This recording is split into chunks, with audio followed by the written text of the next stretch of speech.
I'm Kira, and I spent 12 years saving every penny to afford my dream apartment. The night I finally slept in it for the first time, I cried into a pillow because I thought I'd won. But the next evening, I woke up to the sound of my own lock clicking from the outside. A stranger's voice said, "Ma'am, this unit isn't yours anymore." And when I stumbled to the door in bare feet, I saw the one face I trusted most, smiling like I was already gone. I didn't grow up dreaming about diamond rings or grand weddings. I dreamed about quiet. Quiet that didn't include my parents arguing over bills. Quiet that didn't include thin apartment walls, the neighbor's TV, or my landlord's footsteps overhead like a threat. Quiet that sounded like my own space. At 19, I opened a savings account I named Kira's Door, because I wanted a door I could close that belonged to me. I worked like someone was chasing me. I waited tables at La Vita on weekends, learned bookkeeping at night, and took the long bus rides because rideshares were luxury. I wore shoes until the soles flattened. I skipped vacations, skipped concerts, skipped treat yourself culture like it was a trap. Every time I almost gave in, I'd picture a bright living room with big windows, a kitchen I could cook in without bumping elbows, and a balcony where I could drink coffee without someone else's cigarette smoke in my face. 12 years of penny pinching and discipline is not glamorous. It's saying no when your friends say yes. It's turning down the cute couch because the cheap one works. It's eating oatmeal again because groceries got expensive. And you're not letting life steal your plan. By the time I was 31, my savings account wasn't just a number. It was a promise I'd kept to myself. That's when I met Mason Hale. Mason had the kind of calm charm that felt like a warm room. He listened when I talked. He remembered details. He'd bring me tea when I stayed up late, reconciling someone else's mess of receipts and invoices. He also made me feel seen. When I told him about my dream apartment, he didn't laugh. He didn't say why not rent, or you're too obsessed. He said, "Kira, that's incredible. I'm proud of you." Proud? No one had ever said that to me like they meant it. When I found the listing, I stared at the pictures like they were a fantasy I wasn't allowed to touch. Unit 11C in the Bellamy Heights building. Bright, clean, corner unit, south-facing windows, a balcony big enough for 2 chairs and a small table. The building had a gym, a doorman, and my favorite detail, thick walls. The price was high, but not impossible. Not after 12 years. I toured it with my realtor, Jenna Bloom, a brisk woman who talked fast and didn't waste time. She opened closets, tested faucets, and tapped windows like she was checking the bones of the place. But I barely heard her. I was watching the sunlight slide across the hardwood floors. "I want it," I whispered. Jenna smiled. "Then we'll make it yours." That night, Mason took me out to celebrate before anything was even signed. He clinked his glass against mine and said, "To Kira's Door." I should have noticed how he said it. Like the door already belonged to him too. The process moved quickly. The seller wanted a fast close. I had the down payment ready. My credit was strong. That it should have been simple. But then Mason began hovering around the details, like he had a right to. "You should let me talk to the mortgage guy," he offered one night while I sat at my laptop with a stack of paperwork. "These forms can be confusing." "I'm fine," I said, trying to keep my tone light. "I literally do paperwork for a living." "Yeah, but this is different," he insisted, "and I don't want you stressed." He kissed my forehead, and that tiny gesture made my resistance feel silly, so I let him. His friend, Trevor, was a loan officer. Mason said Trevor could make things smoother.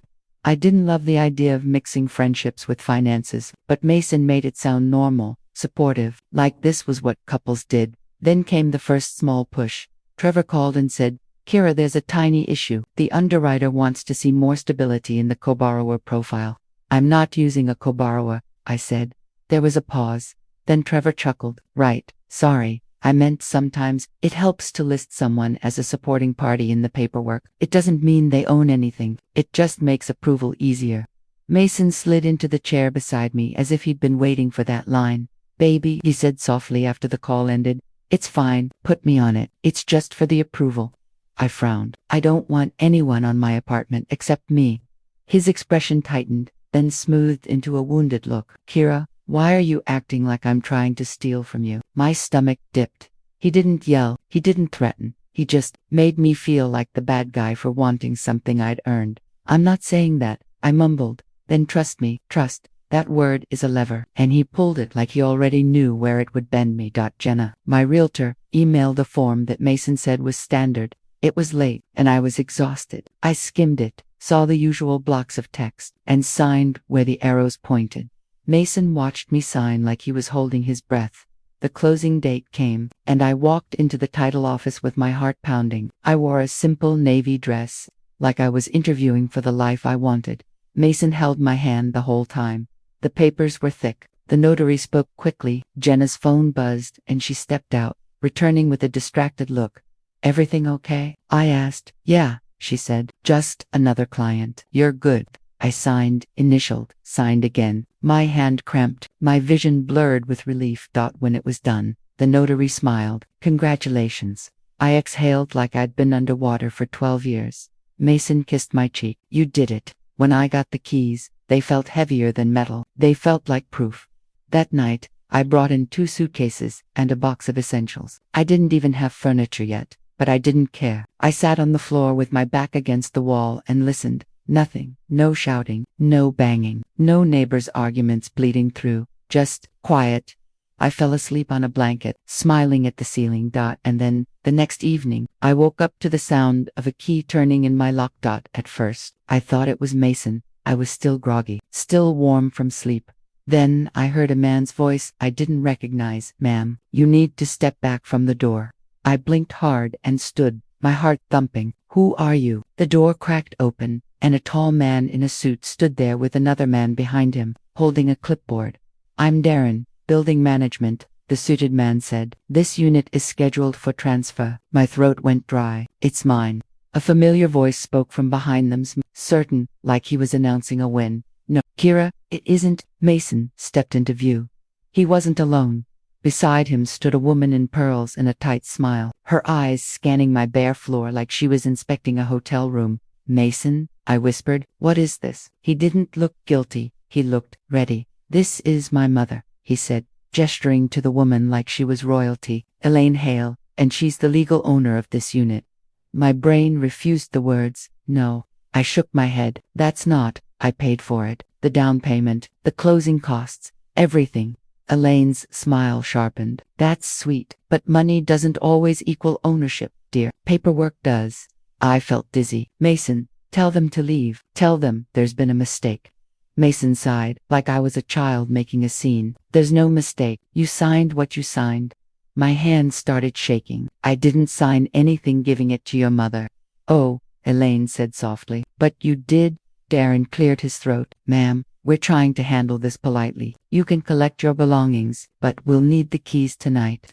I stared at Mason, searching his face for the boyfriend who made me tea, who whispered to Kira's door. All I saw now was someone who'd been waiting for the moment I'd be too shocked to fight back. "Why?" I asked, voice cracking. "Why would you do this?" Mason shrugged. "You were obsessed with this place. I figured you'd never leave it, but now it'll be in the family, like it should be." I felt something inside me split clean and sharp. "You used me," I said. Elaine clicked her tongue. "Used is such an ugly word. Think of it as redirected. Mason deserves security too." "Security?" I laughed once, a sound that didn't belong to me. "I worked 12 years. You did nothing." Mason's eyes hardened. "Don't talk to my mom like that." That was it. Not, sorry. Not this got complicated. Not even a lie dressed as kindness. Thought just loyalty to the person who'd benefited. I swallowed the panic and forced myself to breathe. "Fine," I said quietly. Mason blinked, surprised. Elaine's smile widened, like she'd expected tears and got surrender. I walked past them, head high, and stepped into the hallway. But as the elevator doors closed, my reflection stared back at me, pale and furious. And I made a silent promise to that reflection. If they wanted to take my door, I'd make sure it slammed on them. I stayed the night at my best friend Nadia's apartment. She was a paralegal with a spine made of steel. The second she saw my face, she grabbed my hands. "What happened?" I told her everything, every detail, trust me, every form, the mother, the lock, the humiliation. Nadia didn't gasp. She didn't soften it. She got angry. "Kira," she said slowly, "I need you to pull up every email and document from the process, right now."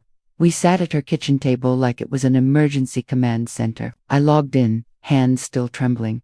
Nadia scanned the paperwork with cold focus, her eyes narrowing. Then she pointed at a page I barely remembered. This, she said, this is a quitclaim deed. This, she said, this is a quitclaim deed. I stared at the words, my stomach dropping. It can't be. It is, Nadia said. It transfers ownership, and you signed it. My throat tightened. I didn't understand what it was. That's the point, she replied. They rushed you. She clicked through the timeline. Wait, Nadia murmured. Look at this times. Jenna forwarded this after business hours. And look, there's a separate doc with a similar name. She opened it. The standard form Mason told me to sign had been attached alongside the real one, but the file names were nearly identical. One was the legitimate mortgage addendum, the other was the quitclaim deed. My heart pounded. So they tricked me. Not just tricked, Nadia said, eyes sharp. This could be fraud. I wanted to cry. Instead, a strange calm settled over me, like my body realized tears wouldn't fix anything. What do we do? I asked. Nadia leaned back and cracked her knuckles. We make them regret choosing you. The next morning, we went to the title company.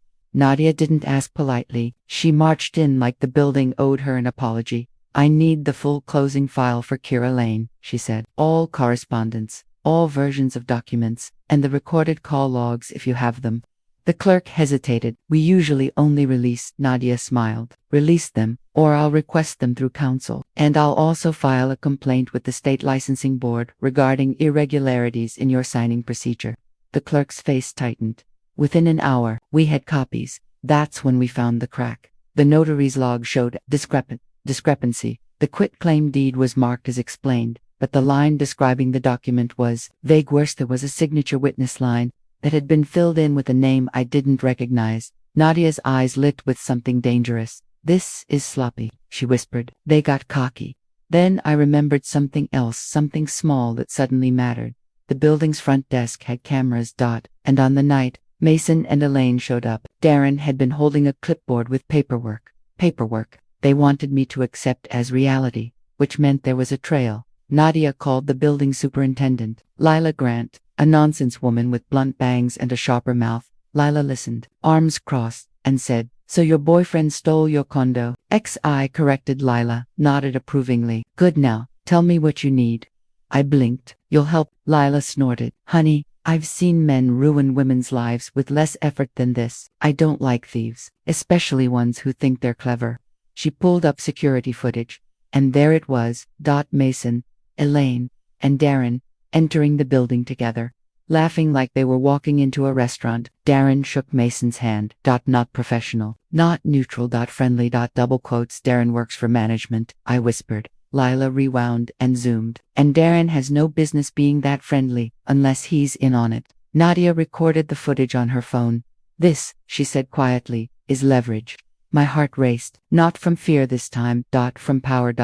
We filed a police report for fraud. We filed an emergency motion with an attorney. Nadia worked with Marisol Chen, a sharp-eyed lawyer who spoke gently but moved like a storm. Marisol looked at the documents, the timestamps, the footage, and my bank records showing every dollar I'd transferred. This is your apartment, she said simply. They're relying on your shame and confusion. We're not giving them either. Mason texted me that night. Mason, don't do anything stupid. You'll embarrass yourself. Mason, my mom is willing to compromise. You can have some of your money back if you sign a release. I stared at the screen until my vision went blurry. Then I typed back. Me. I'm done compromising with thieves. He called. I didn't answer. He called again. I didn't answer. Instead, Marisol sent a formal notice. Any attempt to remove me from the property would be considered unlawful eviction and harassment, and we were pursuing an injunction. 2 days later, a court granted a temporary order preventing transfer or sale until the dispute was resolved. The lock on my dream apartment, it wasn't theirs anymore. But I still couldn't go inside. Not yet. Because Mason and Elaine were still there treating my dream like their trophy. So we planned something better than a fight. We planned a spotlight. Marisol discovered that Elaine had transferred the unit into an LLC that had been flagged in a separate civil matter. A pattern, a history of acquisitions that looked suspiciously like coerced transfers. Nadia grinned when she read it. Your apartment isn't the first, she said. That means she's careless, which means we can make this loud.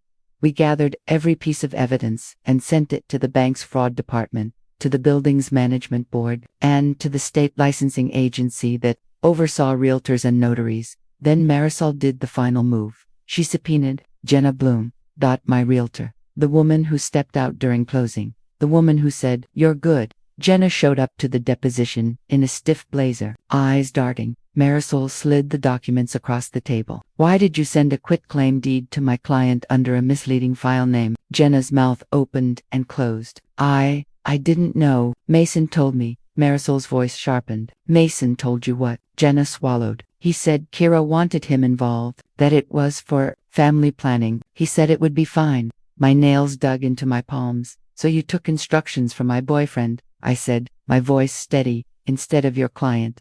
Jenna's eyes filled with tears. "I'm sorry. He pressured me. He said you were difficult, that you'd overreact." Mason had been preparing my villain story before I even knew the plot.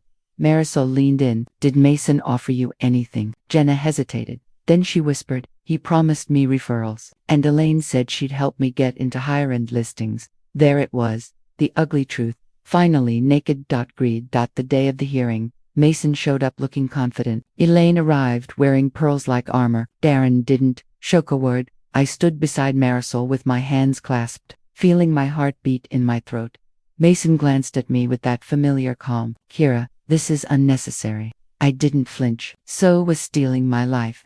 The judge reviewed everything: bank records, signatures, security footage, deposition statements, and the suspicious LLC pattern. Elaine's lawyer tried to argue that I'd signed willingly. Marisol stood and said, "Signing something you were misled about, under pressure, with a coordinated effort between parties who benefited. This is fraud, Your Honor." The judge's eyes narrowed.